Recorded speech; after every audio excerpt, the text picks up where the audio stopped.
Doctor Vikram Sampat की किताब Tipu Sultan the saga of सैमूर इंटररेंगम का अनावरण डॉक्टर एस जयशंकर के द्वारा किया गया। प्रभा खेतान फाउंडेशन ने अपनी पुस्तक विमोचन पहल किताब के तहत इतिहास के प्रति उत्साही साहित्य प्रेमियों और विद्वानों को दिल्ली के इंडिया हैबिटेट सेंटर में एक छत के नीचे इकट्ठा किया और प्रख्यात लेखक और इतिहासकार डॉक्टर विक्रम संपत के नवीनतम साहित्य योगदान, उनकी 10वीं पुस्तक Tipu Sultan the saga of Mysore इंटररिंगम का विमोचन हुआ। इस शाम के विशिष्ट मुख्य अतिथि भारत सरकार के माननीय विदेश मंत्री डॉक्टर एस जयशंकर उपस्थित रहे। किताब का विमोचन इतिहास के प्रति उत्साही दर्शकों की उपस्थिति में हुआ। उपस्थित लोगों को 18वीं सदी के मशहूर शासक टीपू सुल्तान के इर्द गिर्द ऐतिहासिक आख्यान की गहन यात्रा पर ले जाया गया।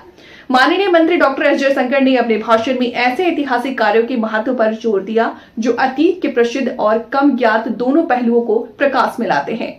उन्होंने डॉक्टर संपत के समर्पण की प्रशंसा की और कहा कि ऐतिहासिक आख्यानों को विवेकपूर्ण दृष्टि से फिर से देखना कितना महत्वपूर्ण है।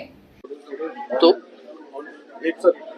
आज जो किताब माननीय विदेश मंत्री डॉक्टर जयशंकर ने लॉन्च किया, लोकार्पण किया, टीपू सुल्तान दी सागा ऑफ मैसूर इंटररेग्नम, इसमें ये बहुत ही एक विवादास्पद 18वीं शताब्दी के मैसूर के शासक थे जिनकी सोशल लेगेसी और रिपोर्ट कार्ड पे आज भी चर्चाएं होती रहती हैं। इन्होंने हिंदुओं और क्रिश्चियंस पे जिस तरह से बर्बरता दिखाई अपने राजकाल में, उसके बारे में मैंने तथ्य पेश किए हैं। साथ ही उनके राजकाल में बहुत सारी प्रोग्रेसिव चीजें भी हुई। उन्होंने मैसूर में जो रॉकेट्स टेक्नोलॉजी थी उसमें बढ़ोतरी करवाया, मैसूर में कल्टीवेशन इंक्रीज किया, सारे किसानों के लिए इंटरेस्ट फ्री लोन्स दिए, ये सारी चीजें भी हैं।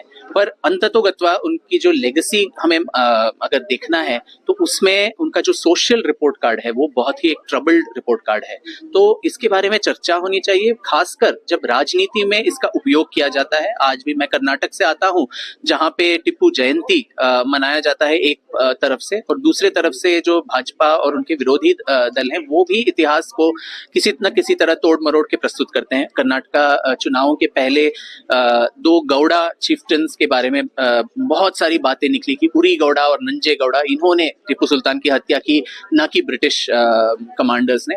तो इस तरह इतिहास के साथ जब छेड़छाड़ होता है और आज की राजनीति के लिए इसका इस्तेमाल होता है, तब मुझे लगता है कि एक इतिहासकार जैसे मैं हूँ उनका दायित्व बनता है कि इतिहास के तथ्यों को पाठकों के सामने प्रस्तुत करें। जन्मदिन भी है, कल मनाया गया, इतिहास में देखा जाए तो जन्मदिन दिया, और सामाजिक तौर पर बहुत बड़े एक फिलोसफर भी आपने जो बताया वो भी रहे हैं। तो कैसे तक सामाजिक परिवेश उस समय के दौर पर आज जो है समय, उसको कैसे देखते हैं? देखिए, ये 18वीं शताब्दी में जो कांड हुए उसको हम आज के स्टैंडर्ड से हम जज नहीं कर सकते, और उस समय में बहुत सारे राजा क्रूरी थे, ये तो माना जा सकता है, परंतु जो जंग launch of Dr. Vikram Sampat's book, Tipu Sultan, The Saga of Mysore's Interregnum, 1761 to 1799. Let me begin by conveying my felicitations to the author for yet another significant contribution to a better understanding of our past. Indeed, to the publishers, Penguin Vintage, to the Prabha Khaitan Foundation, and of course to the India Habitat Center, without which this evening would not be possible. About this book, to call this a biography would be a serious understatement, because it is something very much more, capturing not just the flavor of a fast-moving and a complicated era, but offering insights into politics, strategy, administration, sociology, and even diplomacy. It is both granular in its details and creative in many ways in its spirit. Doctor Vikram Sampat ने कहा, एक इतिहासकार की